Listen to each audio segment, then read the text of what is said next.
We got another one. Yeah. Bitches, you crazy? Crazy? Bitches, you cray. You cray.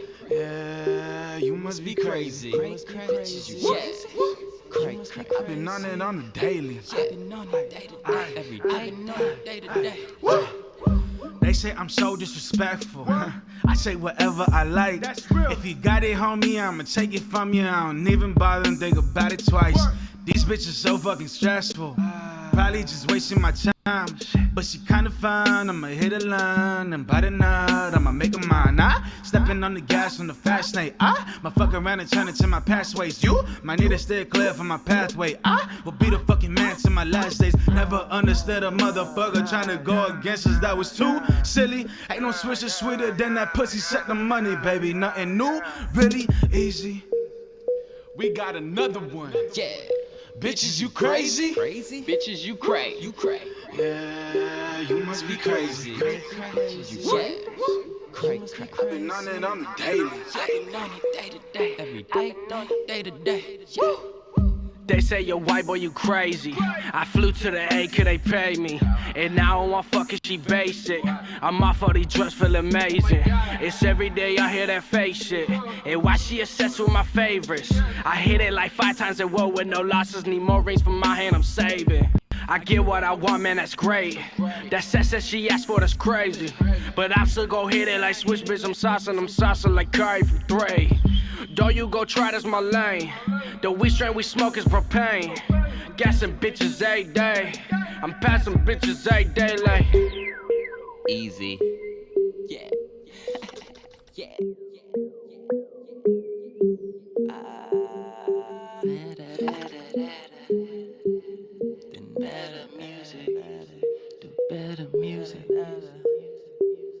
Ho, is you cray?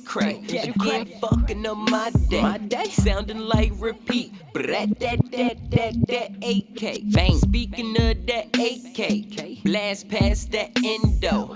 Bad bitch on my side, and now my ex is trying to rekindle.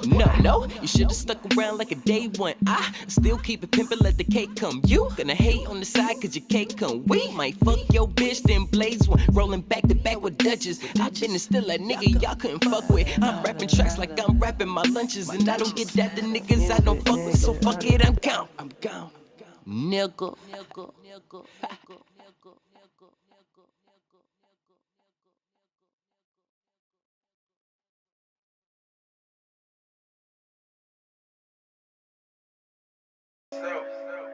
AKA Aladdin.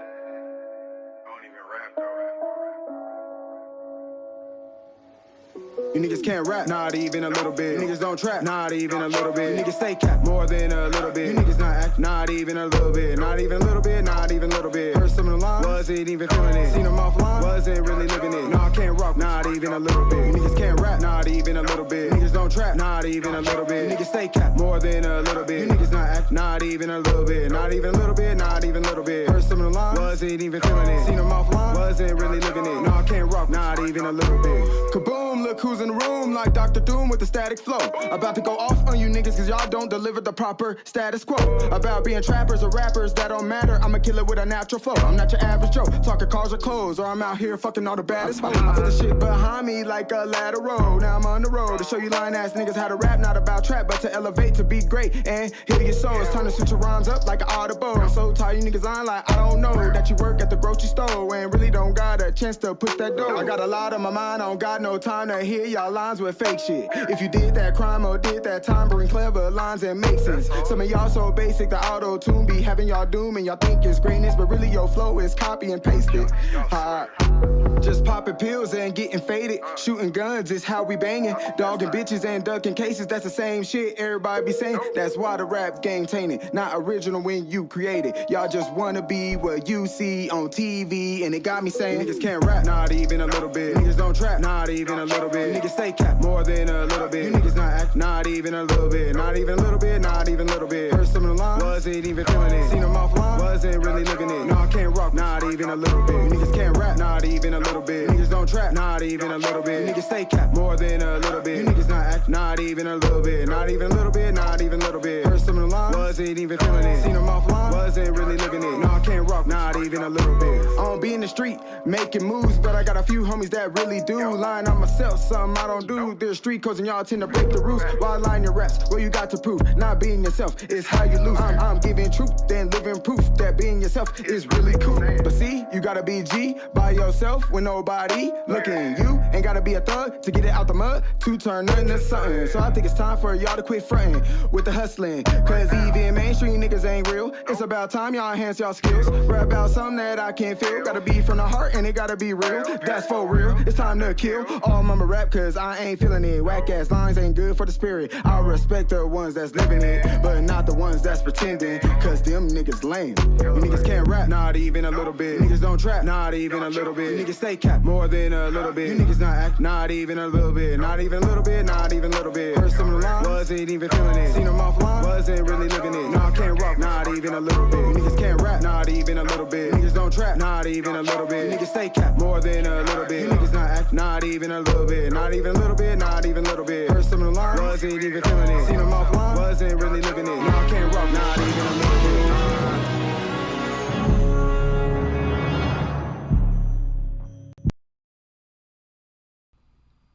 Much love, everybody. Shout out to the chat. Everybody in the chat. I see everyone. Much love. Thank you guys for coming through. Thank you guys for stopping by for another one. We got a couple things to talk about. A video to go through. But again, let me give my shout outs to the chat. Tiffany, I see you. K Smithy, aka Baby Suge. Happy born day to you, my brother. Much love to you. Hopefully you celebrated and had a lot of fun. Thank you for coming too. Latifah Miller, thank you for stopping by. Much love, much appreciated. But as my title says, we got Dark Winter, Fake Biden, and the Bio False Flag. Hopefully my connection's coming through. I know it's a little laggy, but hopefully we can get through it. But in light of the last basically 2 years and everything that's been going on, you know, we've seen the information of people dying, people living, nobody being infected, people being infected. You know, was this just like a trial to see how the people are going to react for what's to come? Is something bigger coming? Is just taking this jab and, you know, that's going to be the end all be all? It's a lot of questions that a lot of people have, but we going to see what happens, right? Only time can tell. But let's jump into this. So, we got a red alert. You know, major power grid blackouts will occur this winter across the U.S. due to lack of coal and natural gas supplies. Now, we've already seen gas take a hella hike up. Gas was just $2.90 for me the other day, and I was $3.15. That's a big jump. Very big jump in terms of gas prices, right? All tracking back to the libtard policies of green energy and have dismantled the power grid infrastructure across the USA, Europe, and other nations. Generator manufacturers are already sold out. We checked with Winco, makers of the tractor-powered PTO generators. Excuse me. New orders placed with Winco won't ship until 2022. So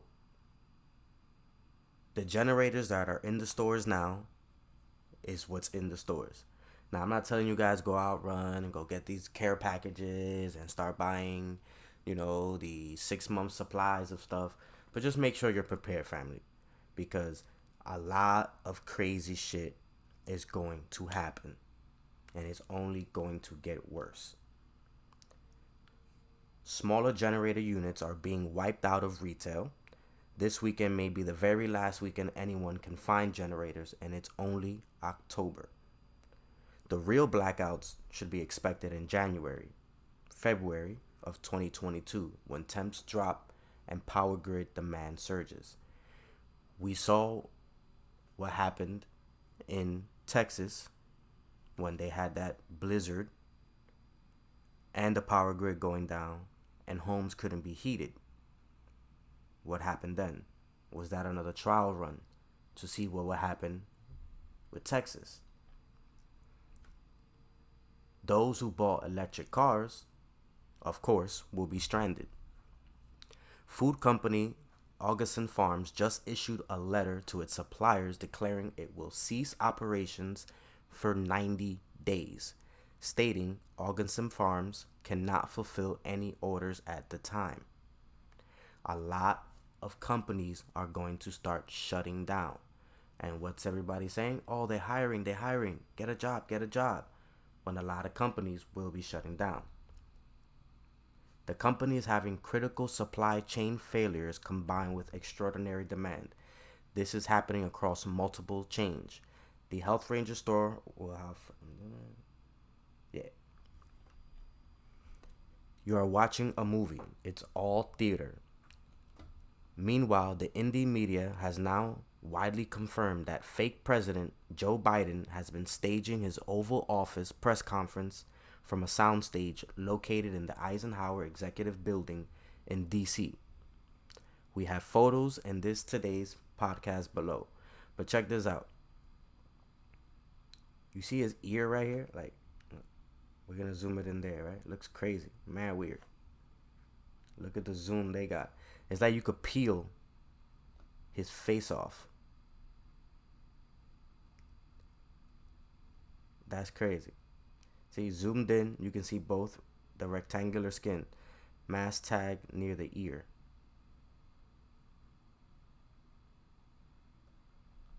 That's crazy. Check this out.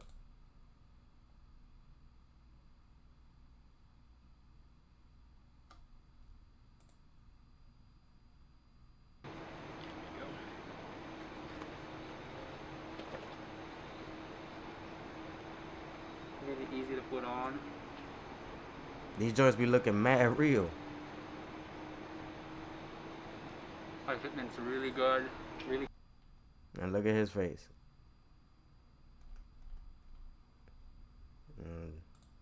Look at this guy. comfortable eye holes.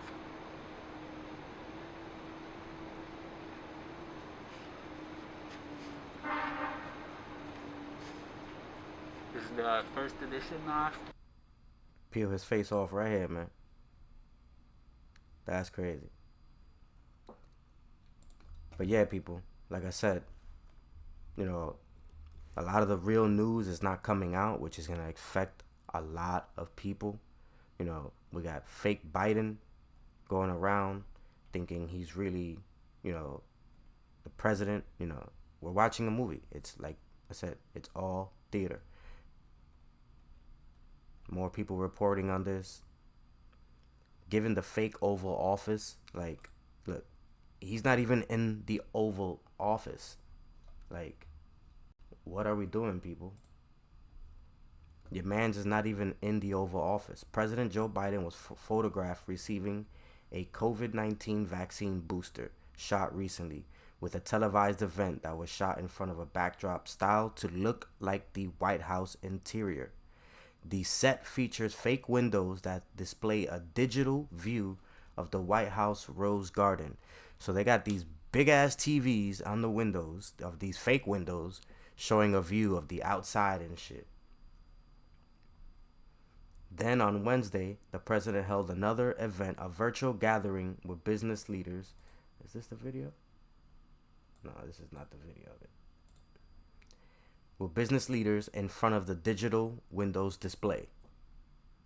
Your man's in a fake White House with a fake ass face. Like, come on. Mi Familia. Shout out to Chris Cyphers. Cyphers in the building. Much love, fam. Much love. But yeah. Again. Power outs. Hopefully they don't come. Hopefully this is all just speculation. But who knows? But make sure you guys are prepared. Because the grid could be going down. And this could be a very, very dark winter. And I want to give a shout out to We Are Awake News TV. If you guys aren't subscribed to him, make sure you guys do subscribe because he covers about this dark winter very in depth and has a lot of information about it. So I'm just doing a little brief, flyby on it of things that I'm seeing. So let me exit that. So now we're gonna go into false flags. Now, a lot of you in the chat. Salute, Sally. Much love, sis. D-Line, what's up? What's good, bro? Much love. Shout out to the chat again. Shout out to everybody out there. Now, we've gone over false flag events and things of that nature. And the government, well, I don't want to say the government, but people have made many videos about false flags. The 9/11, the terrorists. There's just the bombings in London. There's so many false flags that people have exposed and gone over. But a lot of people aren't talking about bio false flags. And that's something I want to get into. And it's a long video, so we might have to do like a part 2 and part 3 to it. But I really do want to get into it. So let's go through this brief video of some of the false flags that have happened since we've been walking on this level plane. The Hague Laws and the Geneva Conventions, the United Nations has built formal guidelines for armed conflict. Violations of these laws, such as genocide, are considered war crimes. Yet not all violations are so clear-cut. Consider the false flag attack. Here's how it works. Combatants in war are often required to wear insignia depicting their allegiance, but a military vehicle, organization, or individual might hide their own insignia or even replace it with their enemy's symbols to infiltrate enemy lines. And this could go even further. What if one side in a war disguises itself and attacks as someone else, such as the Red Cross? Or what if a country uses a false flag attack to wage war on itself? Here's where it gets crazy. False flag attacks aren't as implausible as they might sound. While conspiracy theories swirl around some conflicts, for example, the inside job theories about everything from Pearl Harbor to the 9/11 bombing or the 1898 destruction of the USS Maine, there have also been verified false flag attacks and many more suspected examples. In the 1931 Mukden incident, the Japanese army allegedly sabotaged a Japanese-owned railway in China and then used the explosion as an excuse to invade. Today, this is widely accepted as a false flag attack. Historians have also uncovered evidence of false flag attacks by the Nazi Party, both during the burning of the Reichstag in 1933 and in Operation Himmler. In the 1950s, Israel's defense minister was forced to resign in the wake of an operation known as the Lavon Affair, wherein operatives conducted bombings in Egypt in hopes of discrediting the Egyptian government. In the early 1960s, the United States allegedly planned a false flag attack codenamed Operation Northwoods. Under this plan, the military would commit acts of terrorism as a way to drum up public support for a war on Cuba. This plan allegedly included bombing targets in the United States, killing Cuban nationals, and hijacking airplanes. In Body of Secrets, author James Bamford claims the plans for Operation Northwoods were drawn up by the Joint Chiefs of Staff and presented to Defense Secretary Robert McNamara in 1962. Fortunately, the plans were rejected. But were they America's only brush with false flag tactics? Consider the USS Maddox incident. Historians still debate whether this was a purposeful plot to drum up support for a war in Vietnam or simply a miscommunication. Declassified documents have shown that senators of the time questioned the Maddox claims, and evidence suggests the NSA may have faked some data to cover up earlier mistakes. There's an important distinction here, and it's one of intent. A false flag attack is one in which operatives purposefully try to lay blame at someone else's doorstep. Unfortunately, the fog of war, the inability to communicate quickly and accurately during conflicts, can all too often result in disastrous mistakes, from friendly fire to accidental bombings. While false flag attacks are not legal under the laws of war, they have certainly occurred across the globe and throughout history, although perhaps not as often as some theorists might believe. It can be difficult to determine the difference between a false flag attack or an honest mistake, and that's no surprise. After all, if a government or a military launches a false flag attack, it's almost certainly something they don't want you to know. Stay tuned for the next installment of our series on dirty tricks. Now, those are some of false flags, that have gone out through history. Throughout the time we've been alive, we've lived through a few of them. I can't really say we're living through one now. Probably are. It's up for debate.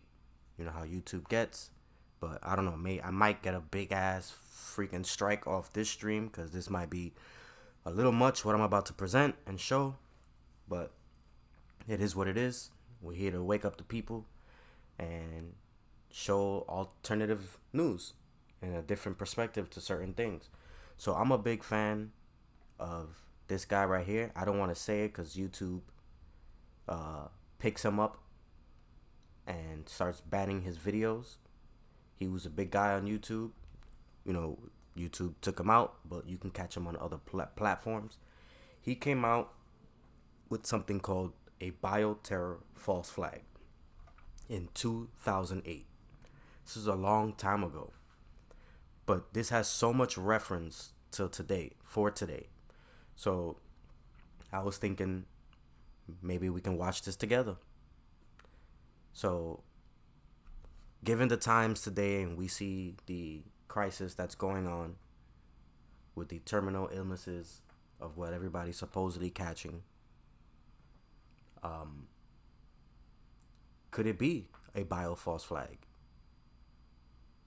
As I said earlier, we might go through the biggest blackouts the world has ever seen. But this is all being led up to what? From a false flag. If this is a bioterror false flag. So without further ado, let's jump into this and let's learn some shit.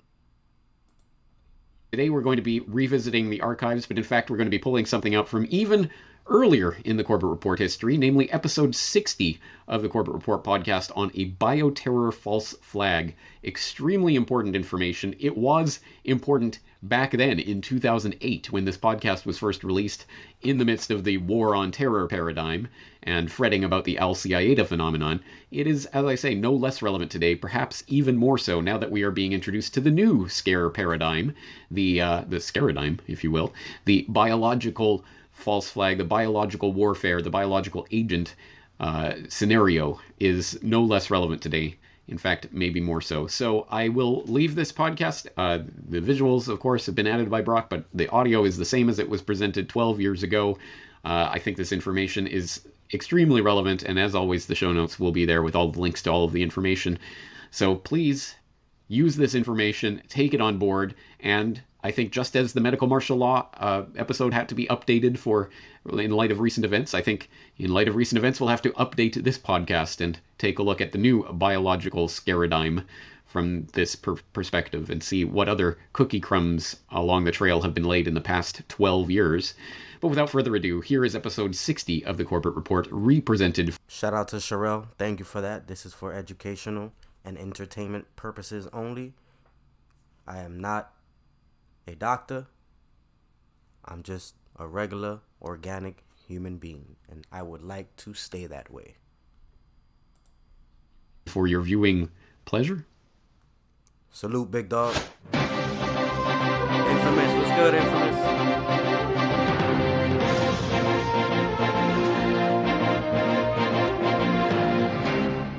On day 6 of the smallpox epidemic, the White House confirmed that federal government officials and military personnel are being vaccinated. 300 people have died. At least 2,000 are infected with smallpox.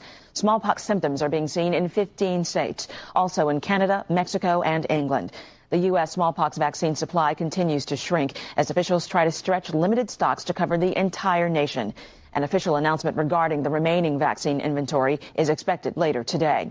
Struggles to get vaccinated led to violence in some cities. Profound economic losses are crippling the nation. In Oklahoma alone, economic experts project severe losses in the state's multi-billion-dollar agricultural commodities market. Still, no group claims responsibility for unleashing the deadly smallpox virus. But NCN has learned that Iraq may have provided the technology behind the attack to terrorist groups based in Afghanistan. Welcome to episode 60 of the Corbett Report, a bioterror false flag. No, there's no need to panic. What you have just heard was in fact a fake news report. It was made in conjunction with Dark Winter 2001.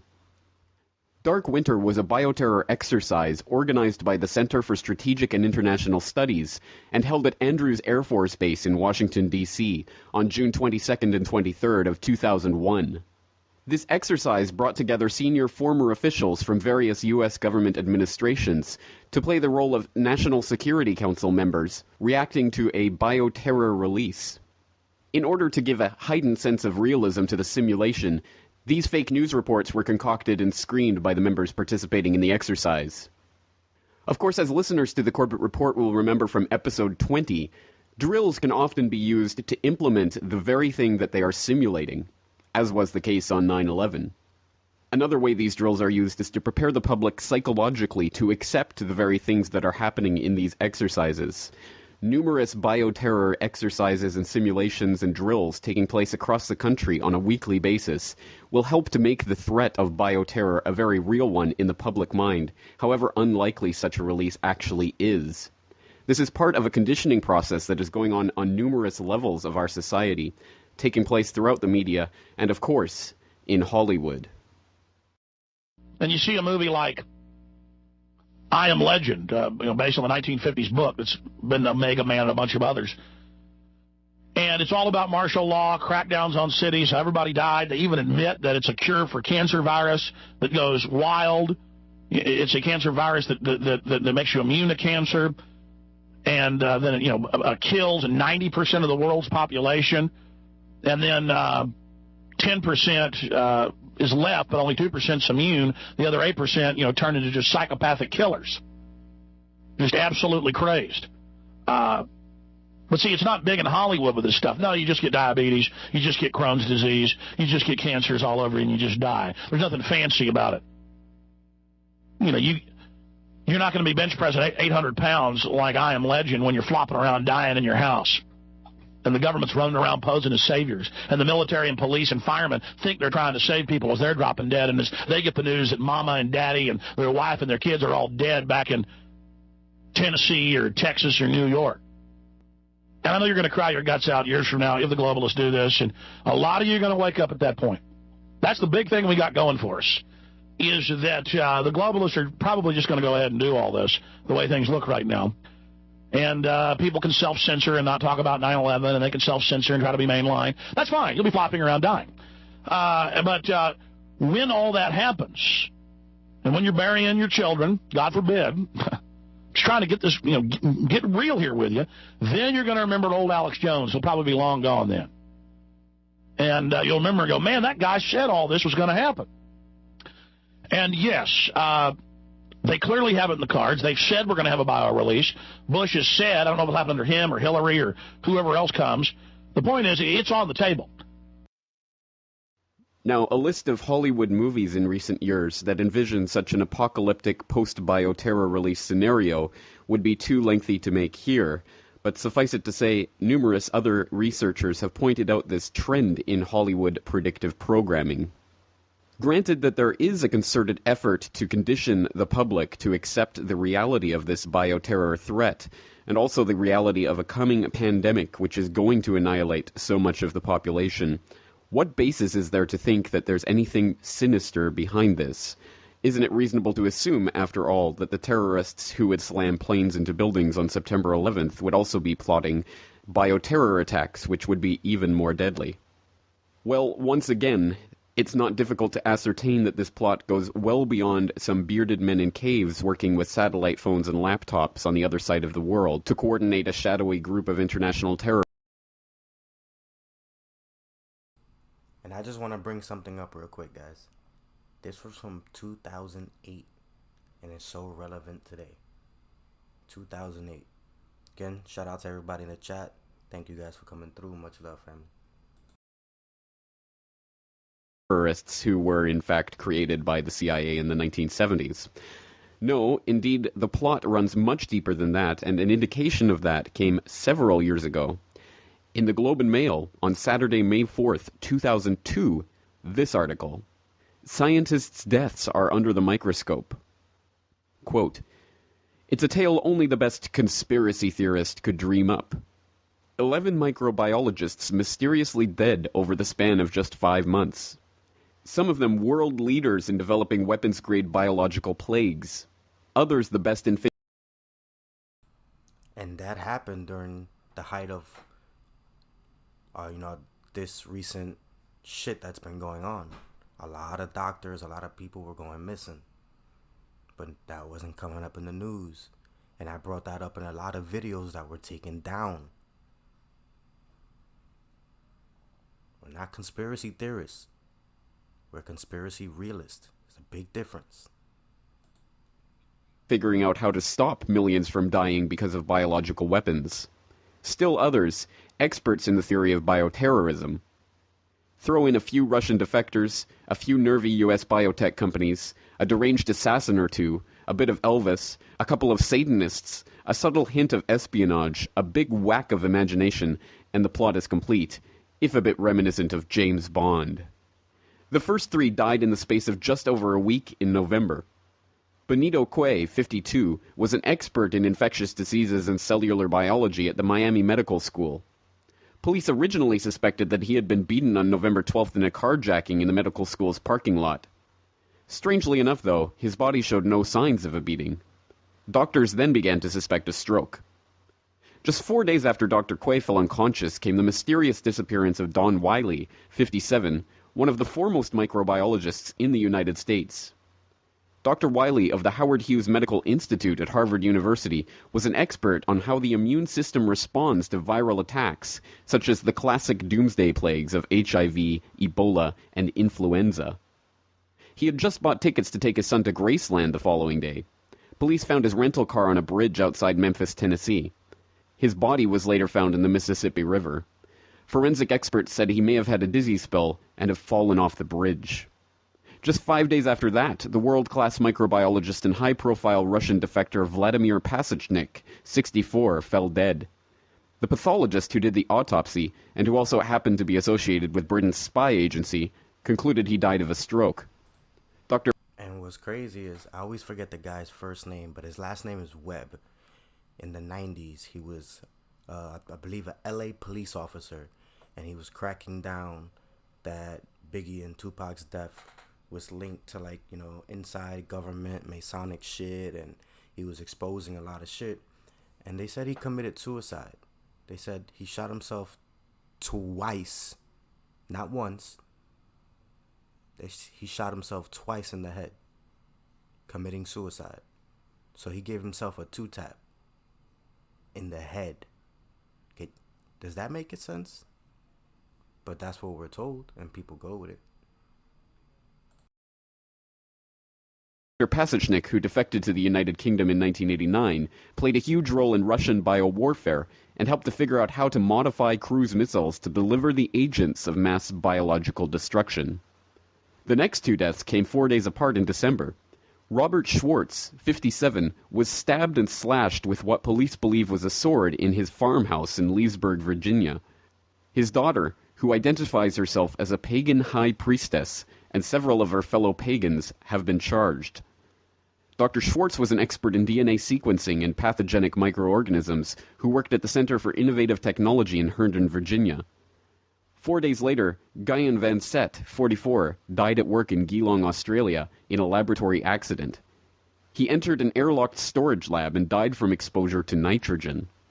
Other scientists at the Animal Diseases Facility of the Commonwealth Scientific and Industrial Research Organization had just come to fame for discovering a virulent strain of mousepox, which could be modified to affect smallpox.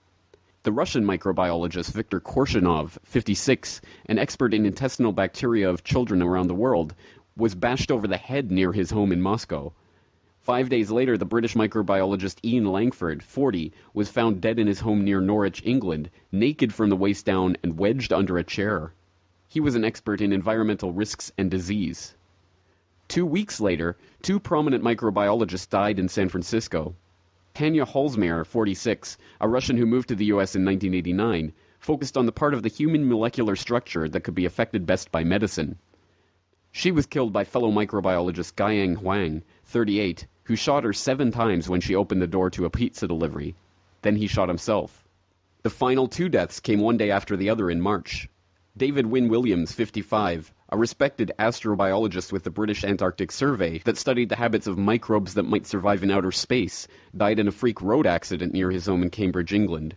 He was hit by a car while he was jogging. The following day, Stephen Mostow, 63, known as Dr. Flu for his experience in treating influenza and a noted expert in bioterrorism, died when the airplane he was piloting crashed near Denver. So what does any of it mean? Statistically, what are the chances, wondered a prominent North American microbiologist, reached last night at an international meeting of infectious disease specialists in Chicago? End quote. Now that article gives a very good overall summary of the situation as it stood in early 2002, but since then, of course, the microbiologist deaths have continued to pile up, although indeed not so much in recent years.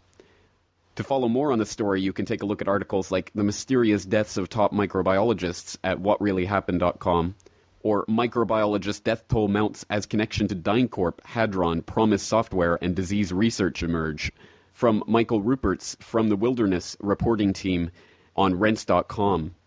Again, please take a look at all of the articles, videos, documents, and other material cited in today's episode by going to CorbettReport.com and looking at today's documentation list.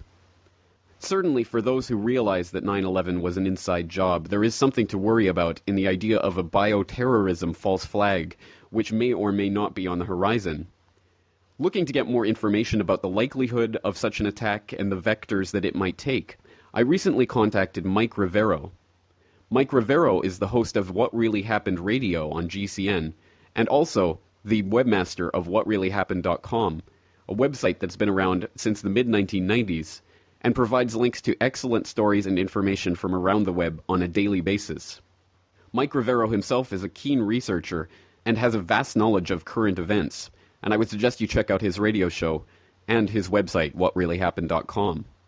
I called into his program last week to get his thoughts on the possibility of a bioterrorism false flag event. Meanwhile, we're going to go to the phones. We've got James in Japan. Konnichiwa, James. O genki desu ka? Genki desu. I'm thrilled to hear that you speak Japanese. Just a little. All right. Well, thank you very much for taking my call today, Mr. Rivero. I'm doing some research for my podcast right now at CorbettReport.com, and I wanted to draw on your encyclopedic knowledge of news and current events to ask your opinion on a certain aspect of the situation that's developing. And that's that right now, of course, the general public is finally waking up to the gigantic bank heist that's taking place right now in the Treasury through the banker bailout bill. And as public reaction to this bill starts to increase and as the public anger increases, I'm wondering if you see this as perhaps one indication that there might be a new false flag attack on the horizon. And if so, what indications have you seen that that type of false flag attack might be a biological agent release? Well, let me answer the second part of that first. I think any false flag attack, in order to have a chance of working in a nation where we're already numbed by endless replays of jet planes crashing into buildings, I think a biological attack brings it to a new level of terror, because it's not just happening in a city far away. If you have anthrax dusting in 5 or 6 cities across America, then the media will say, you know, it could be happening to you right now. Even this moment as you're breathing, you could be breathing in the spores and not know it, to make the terror seem much more immediate and real.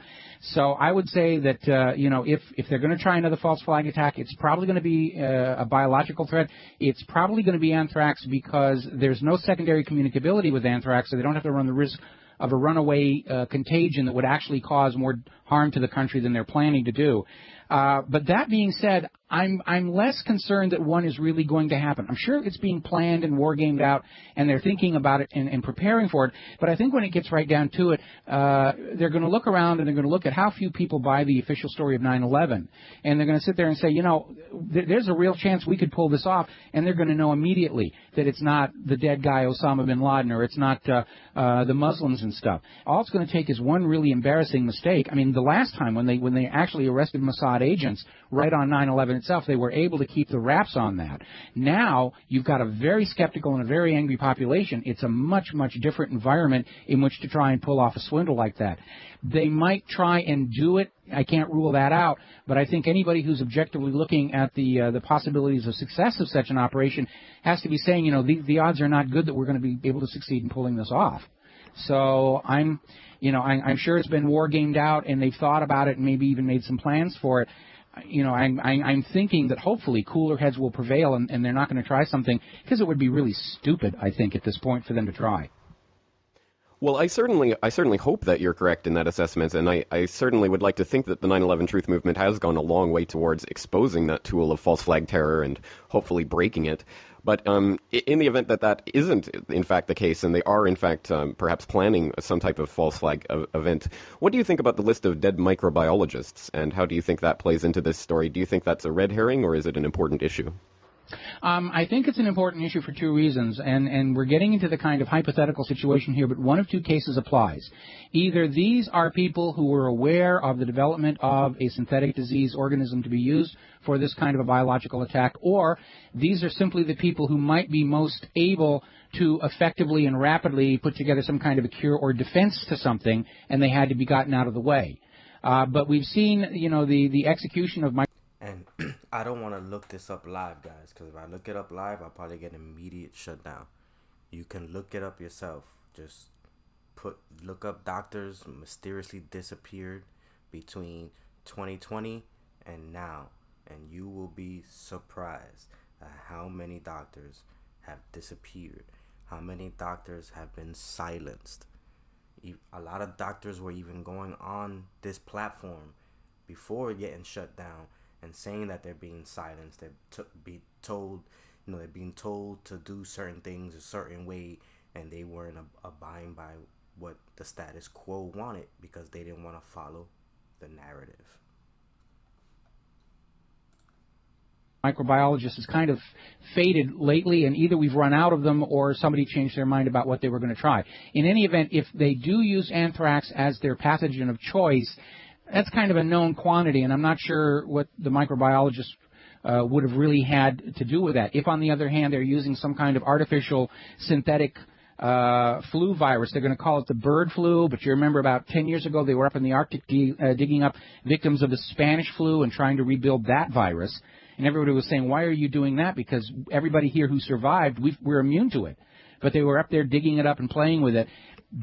That might be somebody where they'd say, well, you heard what he said, right? I don't know how much that is true, but they were up in the Arctic digging up people who were exposed to the Spanish flu and checking their genes out to see how they can alter it and change the Spanish flu. People from the Arctic, that's where they're storing bodies. That's crazy. We can't have these microbiologists running around because they might blow the whistle on what this disease really is, and they might be able to come up with a cure and end the panic. That's a worst case scenario, and it's all theory, and I don't have any evidence to support it, but those are the two possibilities that suggest themselves. All right, well, thank you very much for that information, Mr. Rivero. Well, you're welcome, and have yourself a good night, and good luck with your podcast. We'll be talking to you soon. Aloha. Thank you. So although Mike Rivero does not acknowledge the immediacy of the threat, he does acknowledge the fact that future false flag events are very likely to be bioterrorist releases. Well, he mentioned two possibilities in that clip. The first, and what he seemed to think was the most likely, was the anthrax attack. Now, of course, in recent months, the inside job nature of the 2001 anthrax attacks, which was directly responsible for the hurried passage through Congress of the Patriot Act, which eviscerated the Constitution and Bill of Rights in a time of mass hysteria, was blown wide open. And what are we experiencing now? How many bills have been passed that's been taking away our rights? Look what's going on now. The president said it himself. It's not about our freedoms and liberties. He said it himself. You can look that up. Like he said it last week. He don't care about all that. He don't care about your freedom, about none of that. This is to pass certain laws to push certain agendas, people. We gotta see this. Certain agendas are being pushed upon us. The FBI's case against Dr. Stephen Hatfill having broken down, and the FBI having lost a lawsuit filed by Dr. Hatfill for defamation of character in the way that they attempted to convict him in the media as a person of interest in the case, despite not having a case against him, was deflected by the fact that the FBI eventually managed to find their man and close the case, shortly after he turned up dead in a government medical institution. Yes, the ridiculous case against Dr. Hatfill was replaced by the even more ridiculous case against Dr. Ivins, who just happens to be conveniently dead and thus unable to defend himself. Of course, for more information about the inside job nature of the 2001 anthrax attacks, and the fact that Dr. Ivins, of course, was not the lone genius mastermind cooking up this incredibly complex, weaponized anthrax in a bucket in his basement, you might turn to articles such as this one from Infowars.net. Government Biological Weapons Legislator, Anthrax Inside Job Cover-Up Continuing. And of course, that article, which again you can find from the documentation list at CorbettReport.com, talks about Dr. Francis A. Boyle, a man who helped write the laws with regards to terrorism and was responsible for drafting the Biological Weapons Anti-Terrorism Act of 1989, who has consistently stated that the anthrax attacks could only have come from government sources. A position that he reaffirmed in August 2008 as the Dr. Ivins fiasco unfolded. But what indications are there that a fresh anthrax attack might be on the horizon? For that information, I turn to an incredibly well-researched thread on the PrisonPlanet.com forum, started by Mark Century. The thread is entitled Bioterror False Flag Watch, Anthrax and Avian Flu, and many of the articles that I'm going to cite in the remainder of today's episode come from this thread, so I suggest that my listeners check it out. The first document cited in that thread is a startling declaration from the Department of Health and Human Services from October 1st, 2008. It's entitled HHS Secretary's Declaration for Utilization of Public Readiness and Emergency Preparedness Act for Anthrax Counter. And guess what? That's the same one that they're doing with the virus that's out now.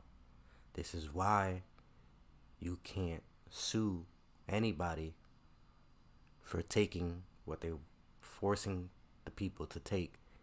And you can't sue if something happens to you because of shit like this. Because they're doing this on quote unquote your safety. So they have emergency preparedness acts. And this is the same one, but instead of using anthrax, they use what's out now. People, it's just history consistently repeating itself. Consistently. And we don't see it. Well, we do. A lot of us that are here, we see this. But the majority don't. And we need the majority to see this. And guys, channels like mine, where I come and I present information, you know, I don't usually open panels and have discussions. I just present alternative information and different things. We won't be here for too long. I'm already sitting on 2 strikes. My Instagram was already taken down. Like, a lot of shit is happening. So this information is gonna be gone soon. It's being purged. So we gotta share this, family. We gotta show the people what's going on and how history repeats itself. We've seen the patterns. Countermeasures.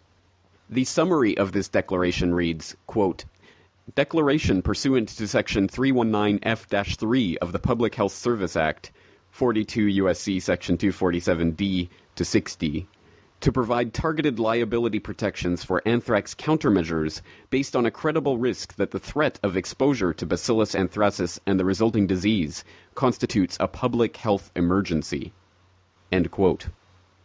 In effect, the Department of Health and Human Services has declared an emergency situation for anthrax exposure that started on October 1st, 2008, and does not end, according to the declaration itself, until 2015. The legal significance of the declaration does not make itself known until well into this lengthy and needlessly wordy document. But in effect, what it is stating is that because of this health emergency, manufacturers of drugs, including vaccines and antimicrobials, which would be used in preventing and treating anthrax exposure, would be legally immune from any lawsuits deriving from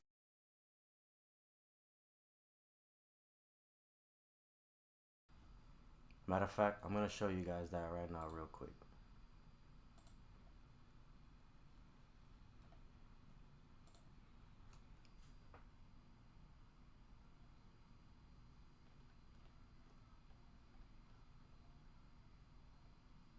Give me 1 second. I'm going to pull that up. I was just looking at it the other day.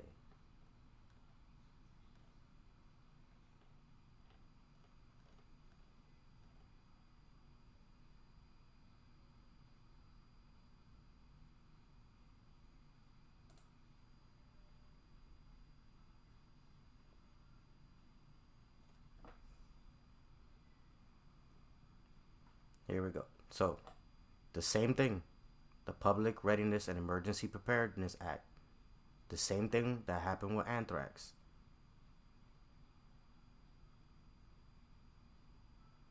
The same thing. Right? So we're going to read it. Authorize the Secretary of the Department of Health and Human Services to issue a PrEP Act declaration. The declaration provides immunity from liability except for willful misconduct for claims. And this is not willful. This is based on them caring for you and wanting the best, quote unquote, health for you.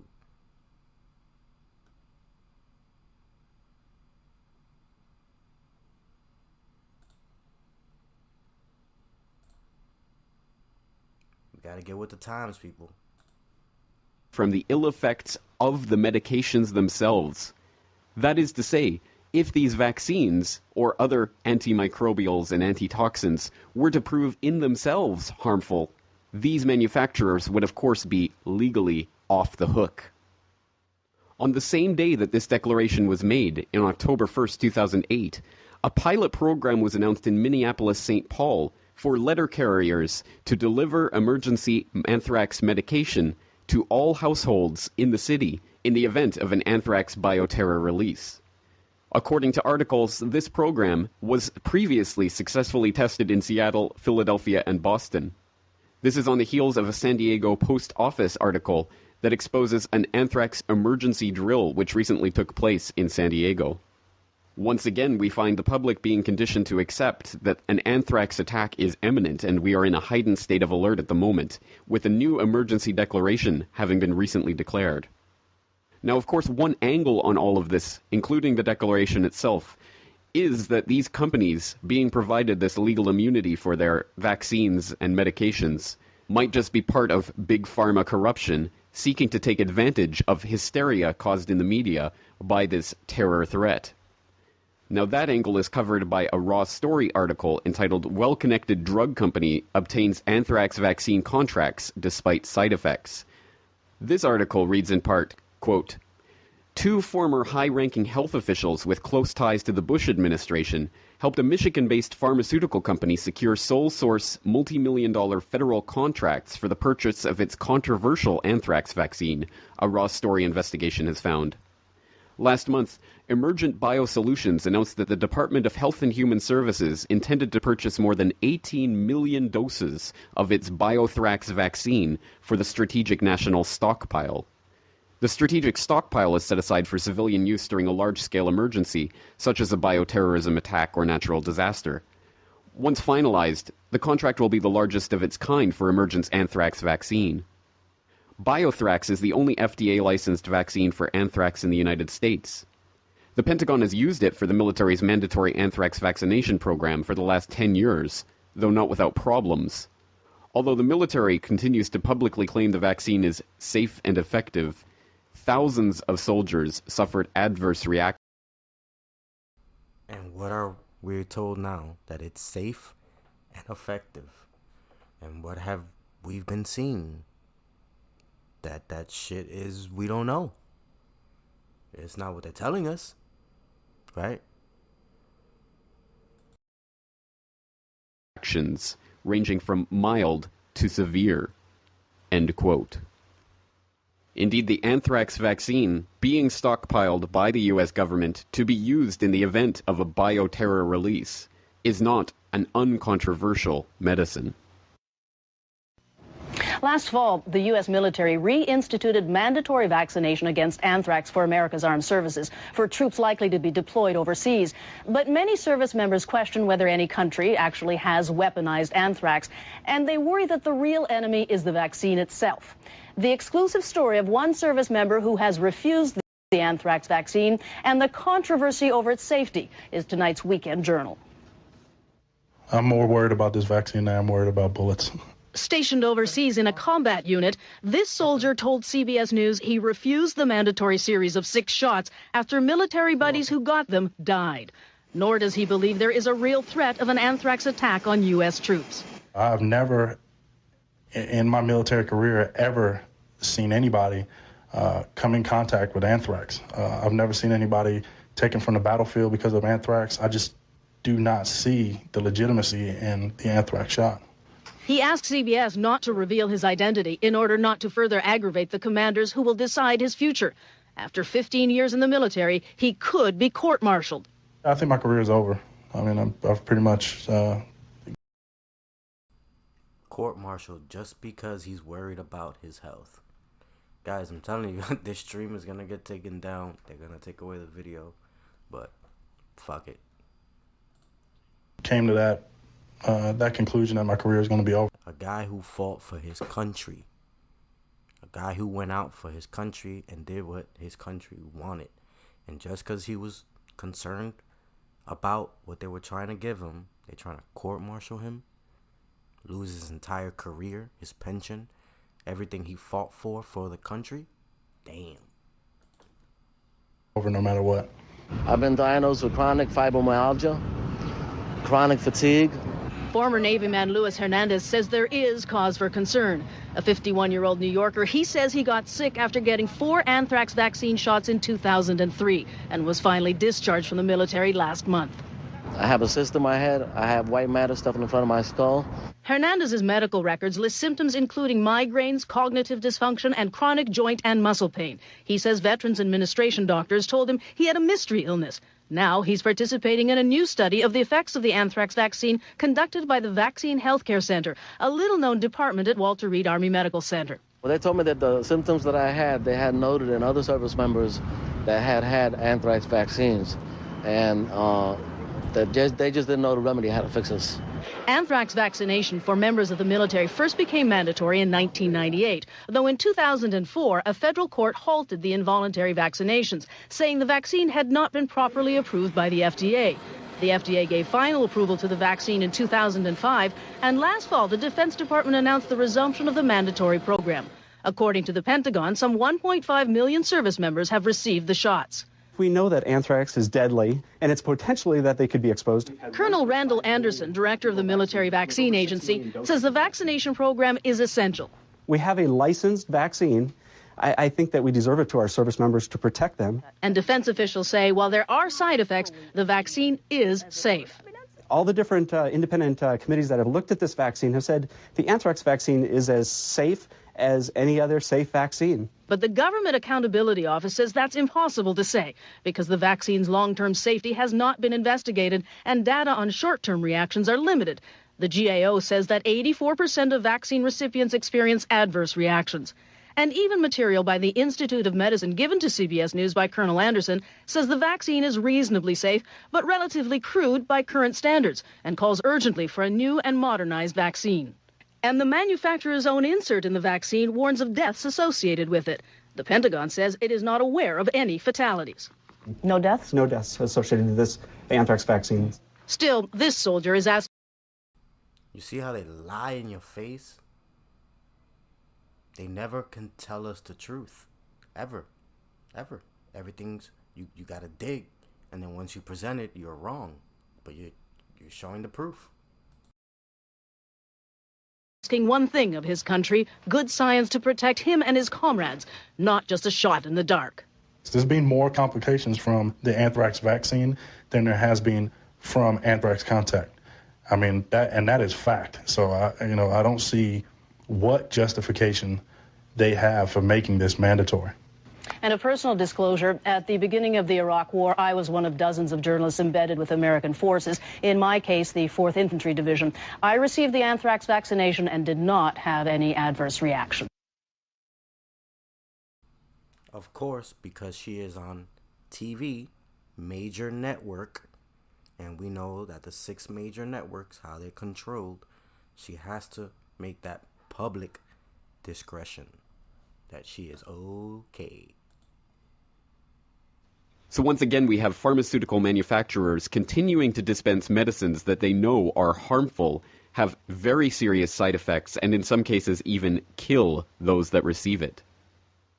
I encourage all of my listeners to do more research on the anthrax vaccines, as well as other cases of Big Pharma literally killing their customers, such as when Bayer 100% absolutely knew that their Factor VIII hemophiliac treatment contained HIV, and they continued to sell it. Let me get a 1 in the chat if you guys knew about this. If you guys knew about Bayer willingly sending HIV to people, let me get a 1 in the chat if you knew that this shit happened. Can you believe, instead of getting rid of it just so that they can make a profit, they willingly gave that to people to make profit? That is freaking crazy. In foreign markets, until they were eventually caught, and some of the members of Bayer went to jail, just like many of the heads of Bayer's progenitor, IG Farben, were tried as war criminals after World War II for their help in supporting the Nazis. Also, I once again encourage my listeners to take a look at that article on globalresearch.ca by William Engdahl about the Doomsday Seed Vault in Svalbard, and the information presented in that article about the tetanus vaccination program administered by the WHO that just happened to sterilize the vast majority of the women who were subjected to that sterilization vaccination program. Again, there is a pattern here that is developing that goes far beyond the mere profit motive.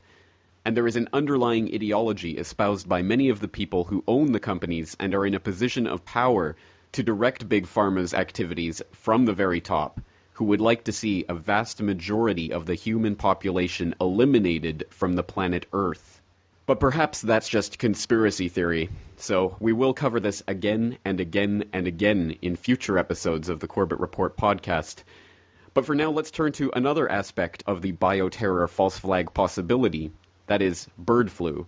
Now, of course, the possibility of a bird flu pandemic has been being hyped in the media for years, and it all rests on a strain of avian flu known as H5N1, which has so far resulted in the death of 380 or so people around the world.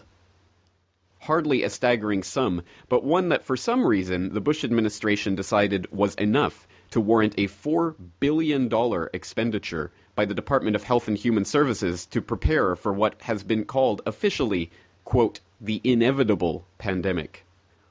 But what is bird flu, and what are the chances of it becoming a pandemic phenomenon like the Spanish flu of 1918? For that, let's turn to a part of a presentation by Dr. Alma Ott, a doctor in nutrition who has been researching the development of the bird flu scare. His presentation is quite lengthy and gets into some very interesting details about the emergence of Spanish flu in 1918 and how it's connected to both John D. Rockefeller and the vaccination programs underwent by the U.S. military, the first mandatory vaccinations of its kind back in World War I. Again, that's some very interesting material and should be looked at by all of my listeners. But I'm going to play a section of the presentation in which Dr. Alma Ott talks about bird flu and whether or not we should really be scared of this inevitable pandemic. So let's look what exactly is the so-called bird flu. Let's look at it scientifically for just a minute. The bird flu is simply a slang term, folks, given to a specific strain of influenza virus. Specifically in biochemical terms, biological terms, is called H5N1 because of its... And the one that we had recently, a few years ago, was H1N1. And that killed more people than what is out now. But nobody had a face diaper. Nobody was forced to take anything. No jobs were taken. Nothing was shut down for that H1N1. You can go and do the research on that, and you can see. RNA and DNA structure. The H5N1 virus, folks, is indeed unique to birds. Virologists have long determined, now this is going back to the 1910s, 1920s, that H5N1 is indeed unique only to birds and is found naturally in most wild bird populations. Typically, it's not a problem with birds. It has zero mortality to the bird population and is absolutely, let me emphasize this, absolutely is not typically passed on to human hosts. Folks, it's only when the bird populations become overstressed due to either massive contamination of their environment or the overpopulation of a bird flock does the cellular terrain of the bird flock change, the internal workings of the birds as a whole. Doesn't that remind you of something now? Remember, this came out in 2008, guys. But doesn't that remind you of something what's going on now? Supposedly it's so infectious. Anybody can get it. I worked in the first containment zone in New Rochelle, New York. Where I work was the containment zone. I was in it. Still working. Never met anybody with it. Never got it. Whole change. When the birds become stressed, their internal terrain changes, then this H5N1 virus can in fact become dangerous or even lethal to the bird population. When the bird dies, folks, this virus in fact evolves into a fungal parasite. Let me emphasize, a virus is the seed, the spore of a fungus. That's what a virus is, as opposed to a bacteria, which is a living one-cell organism. Okay, a virus is the microscopic seed or spores of specific funguses. So when the virus evolves and begins to affect a whole bird population, it helps Mother Nature to cull the flock, to bring it back into the balance that is necessary to keep the bird itself, the bird genes itself intact. The fungal parasite that evolves from the influenza H5N1 really helps to rapidly decompose the bird as well. It's part of nature's plan. The virus and the fungus has been with the bird population since the day they first began to swim and fly. It's part of the system, part of the ecosystem of nature. Should not be feared, should not be something that we should fear as a country, as a nation. Well, if the bird flu is indeed part of the natural life cycle of birds, and really poses no threat to humanity under any normal circumstances, why has the media latched onto and the government promoted the pandemic flu hype over the last few years?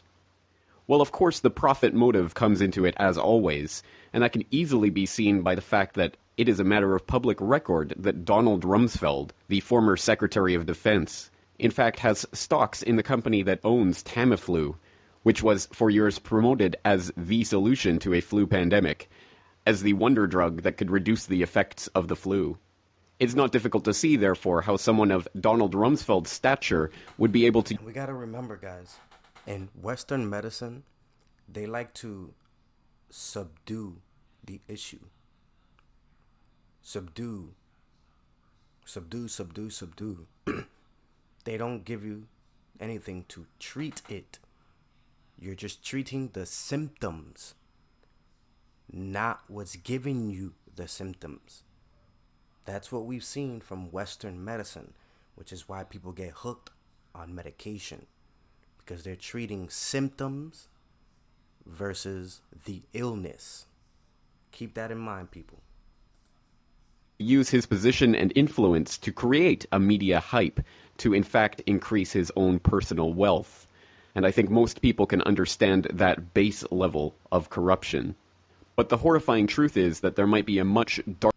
Remember, the medical system is made to have customers, not to help people. They want you back. They want to see you again. Thank you, come again. Darker motive to this promotion of the pandemic flu hysteria. We start to get an indication of that at a site called sunshine-project.org. This is a website that is no longer being updated, but for years provided key information about the U.S. biological weapons research programs that continue to this very day. On the 9th of October 2003, they released an article entitled Recreating the Spanish Flu, which talks about U.S. government attempts to resurrect and study the incredibly fatal Spanish flu of 1918, which caused a global epidemic and killed an estimated 20 to 40 million people worldwide, including young men and women in the prime of their youth. From this article, Recreating the Spanish Flu, we obtain the following passage. Quote, attempts to recover the Spanish flu virus date to the 1950s, when scientists unsuccessfully tried to revive the virus from victims buried in the permafrost of Alaska. In the mid-1990s, Dr. Jeffrey Taubenberger from the U.S. Armed Forces Institute of Pathology started to screen preserved tissue samples from 1918 influenza victims. It appears that this work was not triggered by a search for flu treatments, or the search for a new biowarfare agent, but by a rather simple motivation. Taubenberger and his team were just able to do it. In previous experiments, they had developed a new technique to analyze DNA in old preserved tissues, and were now looking for new applications. The 1918 flu was by far and away the most interesting thing we could think of, explained Taubenberger, the reason why he started to unravel the secrets of one of the most deadliest viruses known to humankind. The project did not stop at sequencing the genome of the deadly 1918 strain. The Armed Forces Institute of Pathology teamed up with a microbiologist from the Mount Sinai School of Medicine in New York. Together, they started to reconstruct the Spanish flu. In a first attempt, they combined gene fragments from a standard laboratory influenza strain with one 1918 gene. They infected mice with this chimera, and it turned out that the 1918 gene made the virus less dangerous for mice. In a second experiment, published in October 2002, the scientists were successful in creating a virus with two 1918 genes. The virus was much more deadly to mice than other constructs containing genes from contemporary influenza virus. This experiment is only one step away from taking the 1918 demon entirely out of the bottle and bringing the Spanish flu back to life. The scientists were aware of the dangers of their creation. The experiments were conducted under high biosafety conditions. And what are we being told, everybody? That what's going down now is worse than the Spanish flu. So is it revived? At a laboratory at the U.S. Department of Agriculture in Athens, Georgia. Possible hostile use of their work was an issue considered by the scientists. The available molecular techniques could be used for the purpose of bioterrorism. There is no sound scientific reason to conduct these experiments. There may be many reasons for the individual scientists to work on this project, not least the scientific prestige. The Spanish flu subject matter practically guaranteed a series of publications in prestigious journals. From an arms control perspective, it appears to be particularly sensitive if a military research institution embarks on a project that aims at constructing more dangerous pathogens. If Jeffrey Taubenberger worked in a Chinese, Russian, or Iranian laboratory, his work might well be seen as the smoking gun of a biowarfare program. End quote. Now that article is of course chilling, because of course the 1918 Spanish flu was one of the worst pandemics in global history. And it's extremely disturbing to hear that the Armed Forces Institute of Pathology and other Army researchers are so intent on reviving this terrible influenza strain. Perhaps there is a link between a biological warfare program-developed influenza strain and the current media hype about bird flu. That information can be garnered from an incredibly well-researched article by the always informative William Engdahl, again from globalresearch.ca, this time from August 2008. This article is entitled "The Pentagon's Alarming Project, Avian Flu Biowar Vaccine." It reads in part, quote, "The U.S. government has been financing the development of a vaccine against H5N1 on a fast-track basis since 2004. Sanofi Pasteur in Swiftwater, Pennsylvania, a subsidiary of the giant French pharmaceutical firm, the third largest in the world, manufactured an inactivated vaccine made from an H5N1 virus isolated in Southeast Asia in 2004. Sanofi Pasteur, part of the French-based Sanofi Aventis Group, was awarded a contract by the U.S. government's National Institute of Allergy and Infectious Diseases, part of the National Institute of Health, NIAID, to manufacture the H5N1 vaccine in May 2004. In April 2007, the FDA approved the Sanofi Pasteur vaccine for H5N1, even though 1 year before the FDA cited Sanofi Pasteur for producing contaminated flu zone vaccines. The FDA... And what happened with the J&J? What were they doing with the baby powder? What were they doing with the baby milk powder? The Enfamil and all that stuff? That's what J&J gave you. But now what they're doing now, trying to get you to get there, you know what. FDA-approved H5N1 vaccine is itself apparently not really effective in event of a human-to-human outbreak of avian flu. On announcing its approval, the FDA stated, 2 injections given 28 days apart may provide limited protection if a pandemic occurs. About 45% of people who got the vaccine in a study developed an immune response to the virus. Until now, H5N1 has not mutated into a form that can easily spread from person to person. Is that what the researchers at Sanofi Pasteur and various labs under contract to the U.S. government are engaged in? If so, it would be classified top secret, clearly. The respected British magazine New Scientist commented, "If H5N1 does mutate, it is unclear if vaccines developed now would still work against a pandemic strain. Manufacturers could tailor a new vaccine to that strain, but current production methods take months." The magazine noted that research on the Sanofi vaccine was conducted by the National Institute of Health as part of the U.S. government's efforts to prepare for a flu pandemic. The salient question is whether they prepare for a flu pandemic or whether they prepare a flu pandemic. Why is the U.S. government spending hundreds of millions of taxpayer dollars to stockpile this H5N1 vaccine, which likely would not work against such a pandemic outbreak? And what happened? The last 2 years, we've spent so much money to stockpile this, and what's going on with it? The person who takes it can still get it. So if I don't get it and you got it, you're in fear of me giving it to you, but you got the stuff that's supposed to make you, keep you immune from it, right? But no, I still gotta get it. I still gotta get the jabby. No, that's not how this works. But people, oh man, there's so much I can say, but I just know how this platform is, man. Break.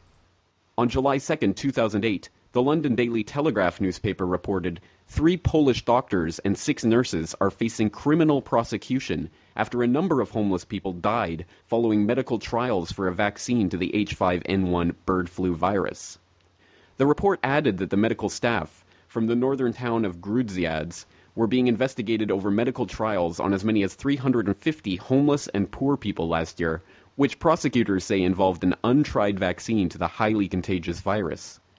Authorities claim that the alleged victims received €3 to be tested with what they thought was a conventional flu vaccine, but, according to investigators, was actually an anti-bird flu drug. The director of a Grudziądz homeless center, Mieczysław Wacławski, told a Polish newspaper that last year 21 people from his center died, a figure well above the average of about 8. And what happened in the Tuskegee?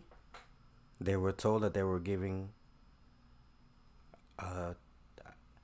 and people can quote me if I'm wrong, they were given either tuberculosis shots to help their tuberculosis, or they were given shots to help them with their syphilis, and they ended up getting syphilis, and a lot of people ended up dying. That's what they do to us. And the history just repeats itself. He just said what happened. And the shot that they gave him was contrary from what they were being told. And people ended up losing their lives. On June 16th of this year, Sanofi Pasteur issued the following release announcing that it will donate 60 million doses of H5N1 vaccine to the World Health Organization over 3 years for the establishment of an H5N1 vaccine global stockpile. The president and CEO of Sanofi Pasteur, Wayne Pisano, said in the release, "The H5N1 virus is currently circulating in some of the poorest regions of the world, and an outbreak of pandemic influenza would most likely hit populations living in areas with limited access to vaccines. This donation of H5N1 vaccine aims to address the needs of those most vulnerable populations. In addition to supporting the efforts of governments," Pisano added, "it is essential that industry collaborates with international organizations such as WHO, the Bill and Melinda Gates Foundation, and other global health players. This is the best way to build a stockpile of vaccines for developing nations, ready to be deployed on the ground in the event of a pandemic flu outbreak." The Bill and Melinda Gates Foundation, in addition to being a financial supporter of the so-called Doomsday Seed Vault in the Arctic, has dedicated its foundation's billions to support population control, especially in Africa. Among other projects, they, as well as the Rockefeller Foundation, are financing the Alliance for a Green Revolution in Africa, whose head is former UN Secretary General Kofi Annan. As the world's leading influenza vaccine manufacturer, Sanofi Pasteur produces approximately half of the influenza vaccine distributed worldwide. In the US, it produced more than 40% of the influenza vaccine distributed for the 2007-2008 influenza season. The fact that the U.S. government has revived the 1918 Spanish flu virus to make tests indicate that anything is possible. There are in this world some people not in their right mind. God forbid if it is so in this instance. End quote. Again, I wholeheartedly urge you to take a look at that article in its entirety and get that information out to as many people as you can. We are, in fact, dealing with some extremely dangerous matters in some extremely dangerous political times, fraught with economic and financial difficulties, and the transfer of power to a new administration in the United States. As last week's episode of the weekly YouTube documentary series put out by the Corbett Report every Wednesday made clear, we are also at risk of the declaration of martial law in the United States. And it's important to note that Executive Order 13295, relating to certain quarantinable communicable diseases, was modified in April 2005 to specifically indicate that, quote, influenza caused by novel or re-emergent influenza viruses that are causing or have the potential to cause a pandemic, end quote, would be sufficient grounds for the United States to start the forcible quarantine of its own citizens. Guys, did you not just hear what he just said? What happened this last year and a half?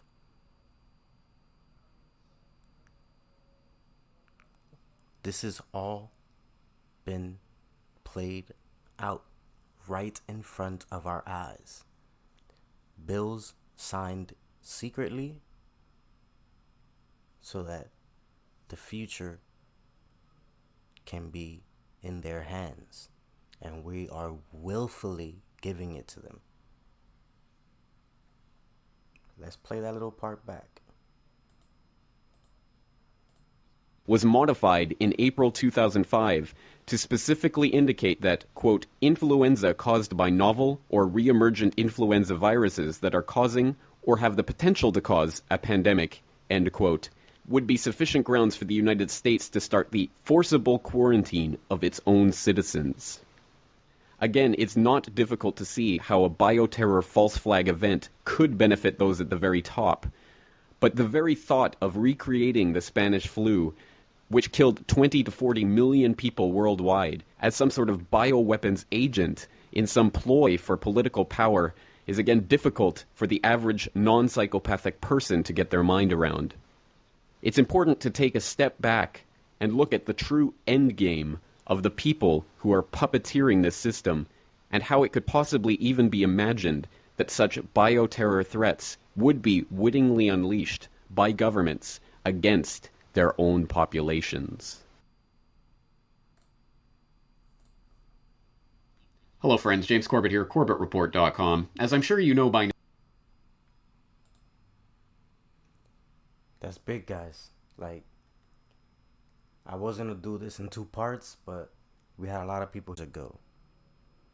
He spoke about this, and in 2005 is when all that went into law, that they can quarantine us off something like this. That's big news. Now I'm going to leave y'all with a little something. Let me just pull it up.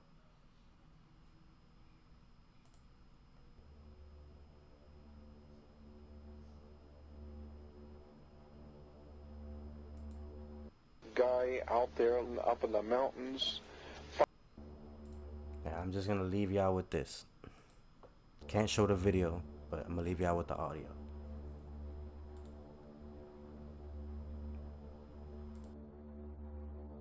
I am absolutely appalled at how much people in this country do not think. We are given to understand that an Arabic guy out there up in the mountains financed the most elaborate attack on this country. Do you think some people in a cave were able to have NORAD stand down? Do you think that people in a cave were able to have all of this happen? And when I think about how many Americans were killed in New York City, and believing as I do that this thing was a setup job, this is a textbook operation that Nazis used, and they've used it over and over again. America has been suckered in one more time. I don't have to tell you things are bad. Everybody knows things are bad. The dollar buys a nickel's worth. Banks are going bust. Shopkeepers keep a gun under the counter. Punks are running wild in the street, and there's nobody anywhere who seems to know what to do, and there's no end to it. We know the air is unfit to breathe, and our food is unfit to eat. We sit watching our TVs while some local newscaster tells us that today we had 15 homicides and 63 violent crimes, as if that's the way it's supposed to be. We know things are bad, worse than bad. They're crazy. It's like everything everywhere is going crazy, so we don't go out anymore. We sit in the house, and slowly the world we're living in is getting smaller, and all we say is, please, at least leave us alone in our living rooms. Let me have my toaster and my TV and my steel-belted radios, and I won't say anything. Just leave us alone. Well, I'm not going to leave you alone. I want you to get mad. I don't want you to protest. I don't want you to riot. I don't want you to write to your congressman because I wouldn't know what to tell you to write. I don't know what to do about the depression and the inflation and the Russians and the crime in the street. All I know is that first, you've got to get mad. You've got to say, I'm a human being. God damn it. My life has value.